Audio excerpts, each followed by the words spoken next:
Ditserse Narkoba Polda Metro Jaya menggerebek laboratorium pembuat bahan baku narkotika jenis pinaka atau tembakau sintetis jaringan Tiongkok Indonesia di kawasan Sentul, Bogor, Jawa Barat. Bahan asal narkotika ini dibeli dari Tiongkok menggunakan kripto, sementara peracikan dipandu melalui telepon genggam dan CCTV yang ada di laboratorium. Penggerebekan laboratorium pembuat bahan baku narkoba terselubung di komplek perumahan elit di kawasan Sentul, Bogor, Jawa Barat oleh Ditserse Narkoba Polda Metro Jaya memunculkan fakta yang harus benar-benar jadi perhatian aparat. Bagaimana tidak, jaringan narkoba internasional yang beroperasi di Indonesia ini mampu kembangkan bahan narkoba jenis baru pinaka, bahan baku untuk pembuatan tembakau sintetis yang masuk golongan narkoba yang selama ini hanya bisa diperoleh di luar negeri. Laboratorium pembuatan pinaka ini merupakan satu-satunya di Indonesia. Para tersangka merupakan bagian dari jaringan Tiongkok Indonesia.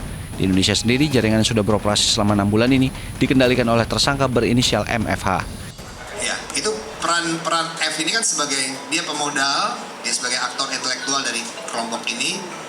Ya, dialah yang memodali, kemudian dia juga yang membeli semua peralatan dan yang mengarahkan juga untuk membuat narkoba sintetis jenis pinaka ini.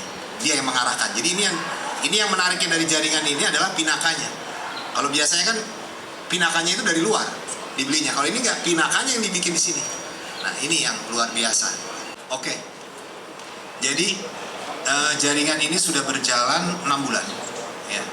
Kemudian pinaka ini kan jenisnya sintetis. Nah, ini untuk pembuatan, pernah dengar nggak gorila itu? Nah, tembakau gorila. Nah, ini. Jadi ini adalah bahan untuk membuat tembakau gorila. Dalam penggerebekan ini petugas meringkus 5 orang, namun 4 yang dihadirkan Kamis siang.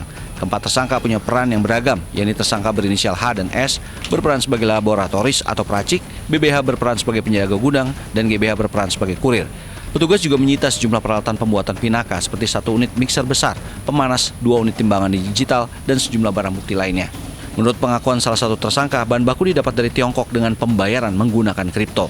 Para tersangka akan dijerat Undang-Undang Nomor 35 Tahun 2009 tentang narkotika dengan ancaman hukuman penjara maksimal seumur hidup. Muhammad Nur melaporkan dari Jakarta.